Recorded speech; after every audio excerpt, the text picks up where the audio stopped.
성경 말씀은 신약 성경 계시록 5장 1절에서 14절까지입니다. 요한계시록 5장은 요한계시록 4장에서 사도 요한이 환상 가운데 본 하늘나라의 모습의 연장입니다.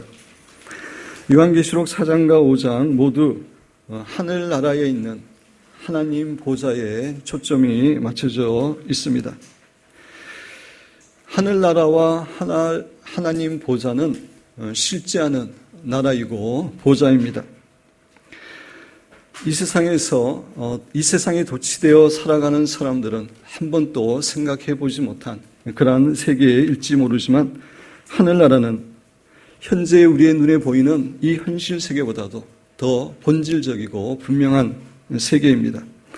히브리서 기자는 히브리서 11장 3절에서 믿음으로 모든 세계가 하나님의 말씀으로 지어준 줄을 우리가 아나니 보이는 것은 나타난 것으로 말미암아 된 것이 아니니라 라고 이야기하고 있습니다. 보이는 것은 보이는 이 세상입니다. 나타난 것도 같은 말입니다. 이 세상은 보이는 것에 의해서 만들어지지 않았다라고 하는 말입니다. 그렇습니다. 우리의 눈에 보이는 이 세상은 눈에 보이지 않는 하나님에 의해서, 눈에 보이지 않는 4차원의 세계에 의해서 창조되었습니다.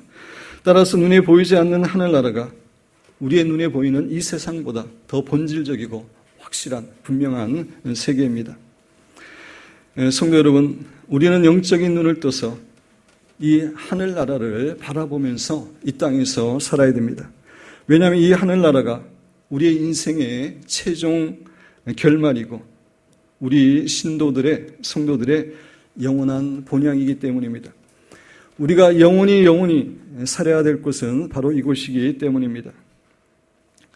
웨인 마이어스라는 사람은 당신이 인생에서 행하고 있는 것들이 영혼과 결부되지 않은 것이라면 당신은 인생을 헛되이 살고 있다라고 이야기하고 있습니다.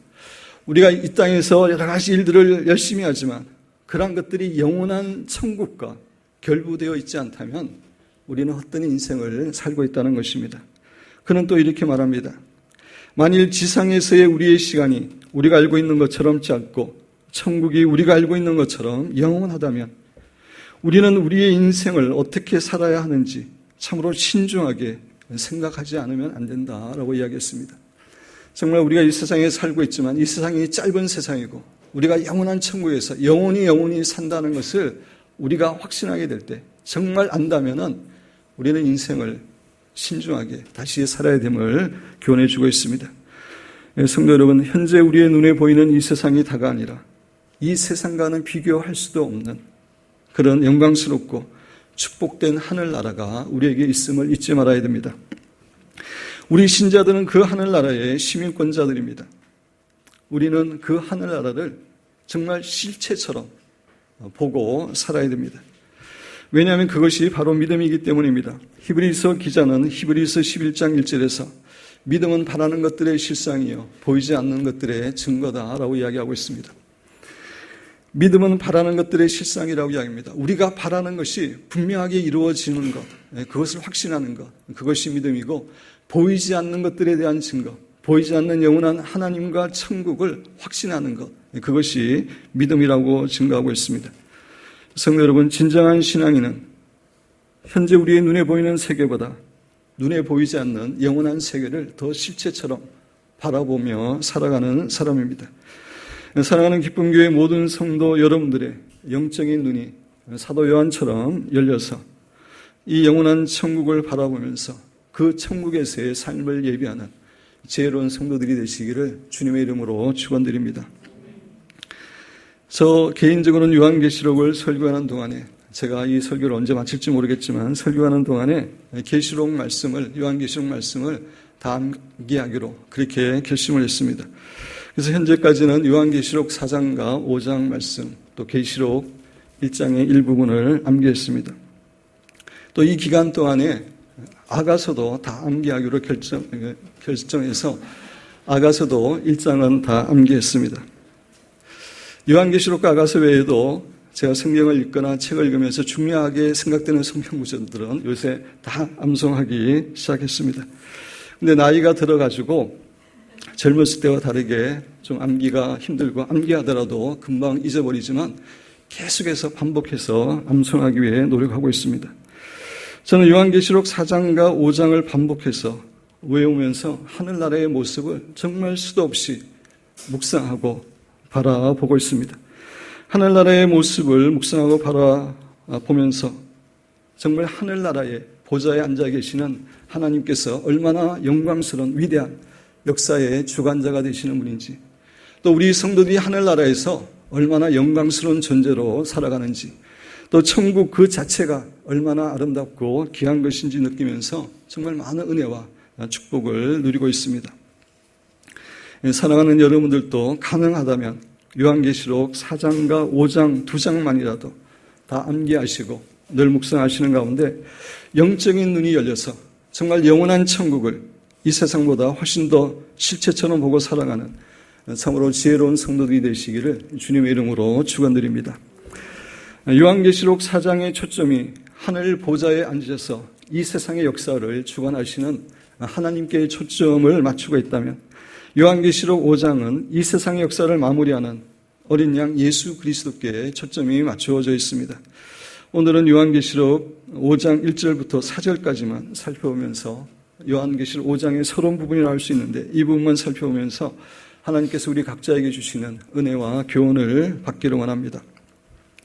우리 1절 말씀을 같이 공독하겠습니다.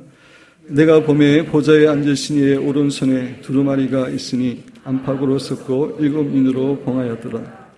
내가 봄에 라고 말합니다. 여기서 본다는 것은 육신의 눈으로 보는 것이 아니라 영적으로 보는 것을 의미합니다. 육신적인 눈만 가지고는, 다시 말씀드려서 우리의 이성과 우리의 합리적인 생각만 가지고서는 요한계시록의 말씀과 하늘나라를 도저히 이해할 수가 없습니다. 영적인 눈, 계시의 눈이 우리에게 열릴 때 요한계시록의 말씀이 이해가 되고 영원한 하늘나라를 우리가 볼 수 있게 됩니다. 기쁜 교회 성도 여러분과 저에게 이 영적인 눈이 활짝 열려서 요한계시록의 말씀과 하늘나라를 잘 이해하고 또 우리의 삶 가운데 체험하는 그러한 축복이 있기를 주님의 이름으로 축원드립니다. 보좌에 앉으신 이의 오른손에 두루마리가 있다라고 이야기합니다. 여기서 두루마리는 두루마리로 된 책을 말합니다. 과거에는 오늘날과 같은 책이 존재하지 않았고 파피루스로 만든 두루마리에 글을 써서 책을 만들었습니다.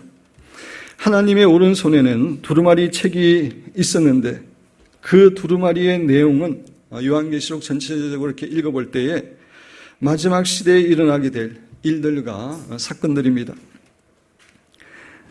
특별히 예수님께서 이 세상에 재림하시기 직전에 7년 대환란 동안에 여러 가지 일어날 일들과 그러한 사건들, 또 예수님이 이 땅에 오셔서 이루어지게 될 천년왕국들, 그 이후에 새 하늘과 새 땅에 대한 내용이 바로 두루마리의 내용입니다. 그래서 요한계시록 6장부터 22장까지의 예언된 일들과 사건들이 바로 이 두루마리의 내용인 것입니다. 이 두루마리의 내용을 좀 더 구체적으로 말씀드리면, 마지막 시대에 세상 사람들이 점점 악해지고 다 많은 죄를 범하기 때문에 결국 하나님의 무서운 재앙과 심판이 그들에게 내려지는 것이 기록되어 있습니다. 둘째로 마지막 시대에 하나님께서 그의 백성들을 어떻게 신실하게 보호하시고 또 마지막 시대에 얼마나 큰 부흥을 허락하여 주시고 또 우리 신자들이 어떻게 세상의 박해와 유혹을 극복하고 승리할 수 있는지에 대한 교훈도 있습니다.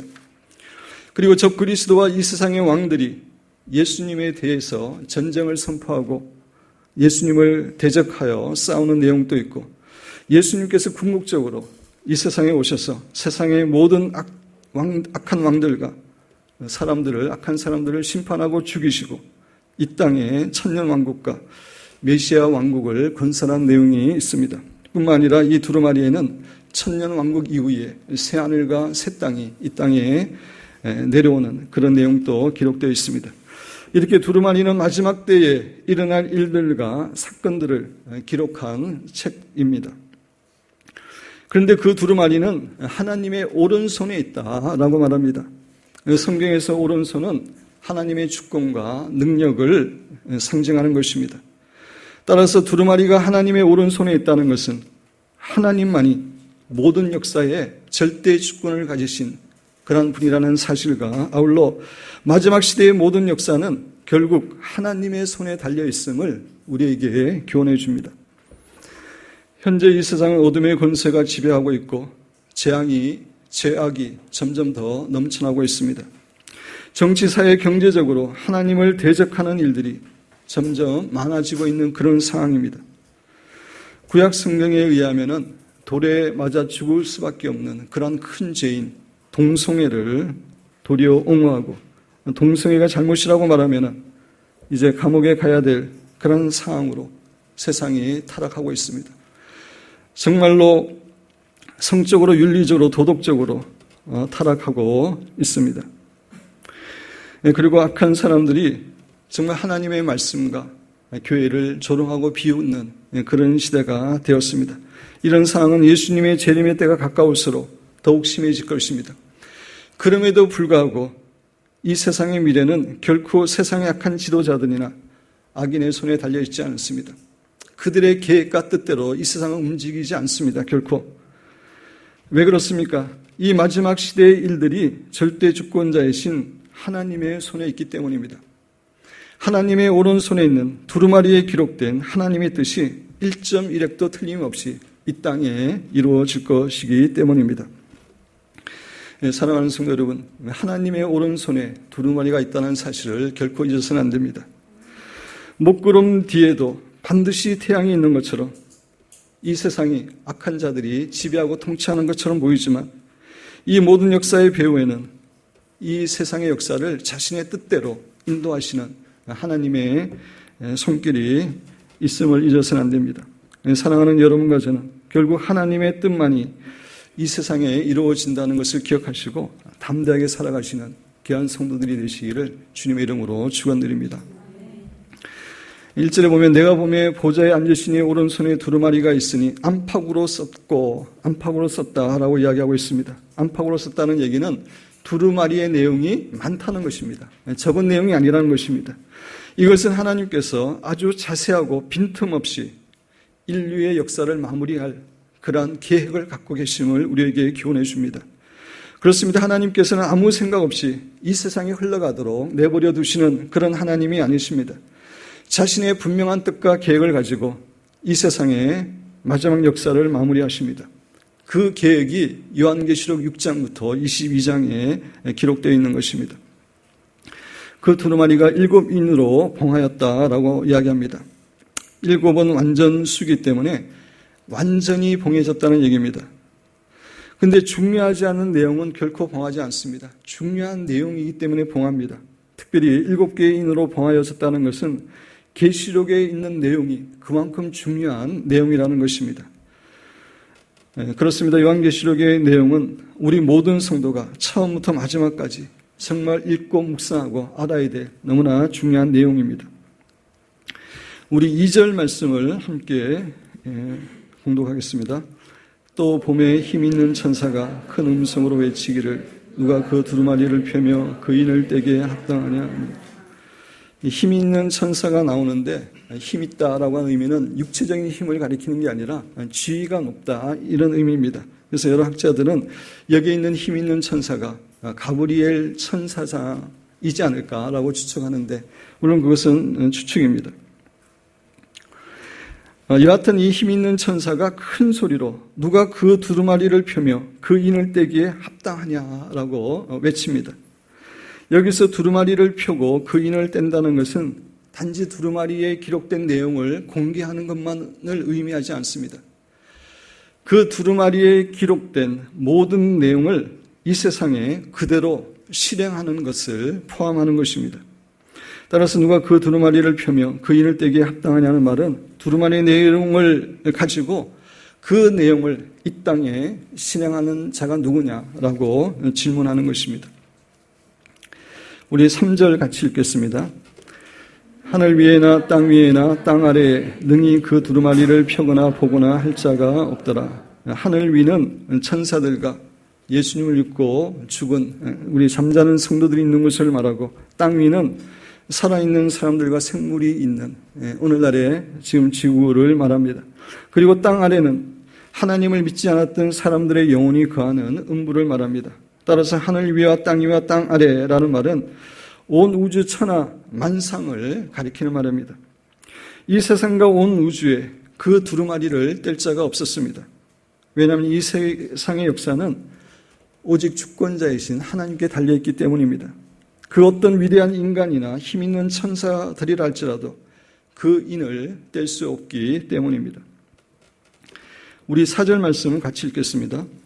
그 두루마리를 펴거나 보거나 하기에 합당한 자가 보이지 않고 내가 크게 울었더니, 여기서 크게 울었다라고 하는 헬라어 단어의 의미는 큰 소리로 통곡하면서 정말 하염없이 울고 울었다라고 하는 그런 의미입니다.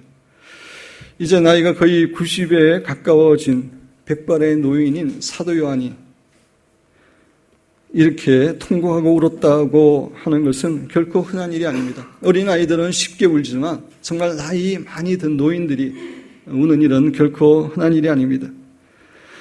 백발에 가까워진 사도 요한이 통곡하고 울고 울었던 이유는 이 두루마리를 떼고 이 두루마리에 기록된 일들을 실행하는 것이 그만큼 중요한 일이었기 때문입니다. 사도 요한 당시의 신자들은 로마 황제와 세상의 악한 사람들로 인해서 심한 박해와 고난을 당하고 있었습니다. 로마 황제를 신으로 인정하지 않는다는 그 이유 하나 때문에 많은 사람들이 재산을 몰수당하거나 감옥에 갇히거나 또 심지어 목숨을 빼앗기는 순교하는 그런 상황이, 어려운 상황이 일어나고 있는 상황이었습니다. 이러한 상황에서 두루마리를 펴고 인을 뗄 자가 있어야만 그 두루마리에 기록된 일들이 이 세상에 이루어지고 그 결과 이 세상의 악인들은 심판을 받고 우리 성도들은 구원을 받게 되는데 그 인을 뗄 사람이 보이지 않았기 때문에 사도 요한은 대성통곡하고 울었던 것입니다. 두루마리 인봉을 뗄 자가 없어서 요한이 대성통곡했다는 것은 두루마리의 내용, 다시 말씀드려서 요한계시록 6장부터 22장까지의 예언된 일들과 사건들이 우리 신자들에게 너무나 축복된 일임을 우리에게 교훈해 줍니다. 많은 신자들이 요한계시록 안에는 여러 가지 많은 재앙과 심판의 내용이 있기 때문에 두려워서 잘 읽지 않으려고 하는 그런 경향이 있습니다.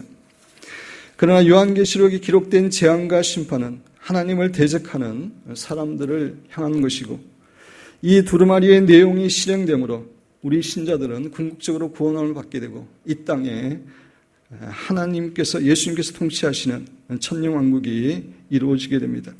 물론 그 와중에 우리가 핍박을 당하고 또 어떤 성도들은 순교를 당할 것입니다.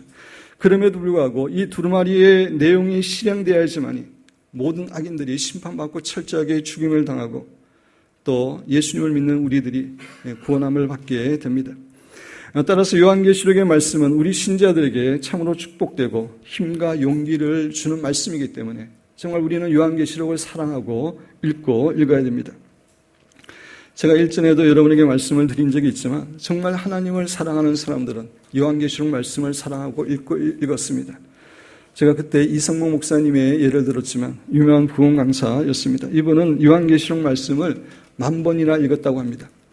10,000번을 읽으려면은 매일 하루 한 번씩 읽어서 한 30년을 계속해서 읽어야 읽을 수 있는 그런 횟수입니다.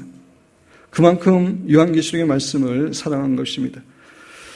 그래서 저도 이 요한계시록 말씀을 다 암송하기로 그렇게 결정한 것입니다. 성도 여러분, 두루마리의 내용이 실행되면 악인들은 재앙과 심판을 받지만 우리 신자들은 영원한 구원과 상급을 받게 된다는 것을 기억하시고 이 요한계시록에 기록된 그러한 일들이 속히 이루어지기를 사모하고 갈망하는 사랑하는 여러분과 제가 되기를 주님의 이름으로 축원드립니다. 아멘이 적네요. 조금 전에 말씀드린 것처럼 사도 요한은 두루마리를 뗄 자가 없는 것을 보고 대성통곡했는데 그 당시에 고통받는 성도를 생각해서 그렇게 대성통곡한 것입니다. 이러한 의미에서 사도 요한의 눈물은 악인들에 대한 하나님의 심판과 우리 성도들에 대한 하나님의 구원을 갈망하는 눈물이었습니다. 다시 말씀드려서 이 세상에 하나님의 주권과 뜻이 100% 온전히 이루어지기를 소원하는 그런 눈물이었습니다. 우리 신자들에게는 하나님의 주권과 뜻이 이 세상에 이루어지기를 간절히 원하는 정말 그러한 간절한 눈물과 통곡이 있어야 합니다. 우리에게 그런 눈물과 통곡이 있을 때 하나님께서는 그런 눈물과 통곡을 들으시고 이 땅에 하나님의 뜻을 이루시고 하나님의 나라를 확장하십니다. 느헤미야는 조국 예루살렘 성이 회파되었고 동족인 이스라엘 백성들이 이방인들에 의해서 비웃음을 당하고 조롱당한다고 하는 그러한 소식을 듣고 정말 하나님 아버지 앞에서 울고 통곡하고 통곡했습니다. 그 결과 하나님께서는 그를 사용하셔서 예루살렘 성벽을 재건하게 하셨고 이스라엘을 재건케 하는 그러한 축복을 허락하여 주셨습니다. 눈물과 통곡은 안타까움과 간절함과 갈망을 의미합니다. 그것을 하나님께서 기뻐하시고 그것을 통해서 역사하여 주십니다. 사랑하는 성도 여러분, 현 시대를 살아가는 우리에게도 이런 눈물과 통곡이 정말 필요합니다. 현재 우리가 처해 있는 상황은 아직까지 신앙 때문에 심한 핍박과 박해를 받는 그런 상황은 아니지만 우리나라를 비롯하여 전 세계가 도덕적으로 윤리적으로 성적으로 너무나 타락하고 있고 극도의 죄악으로 달려가고 있습니다.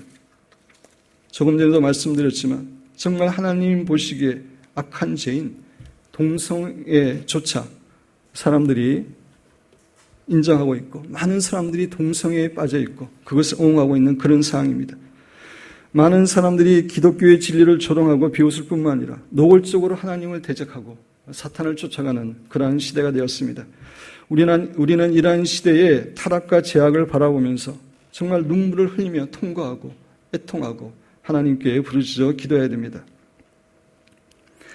제가 3년 전 부흥이라는 주제를 가지고 수련회를 인도할 때에 지금까지 전 세계적으로 있었던 중요한 부흥운동에 대해서 여러분에게 소개해드렸습니다. 그때 사보나롤라를 통한 부흥운동도 여러분에게 말씀드렸습니다.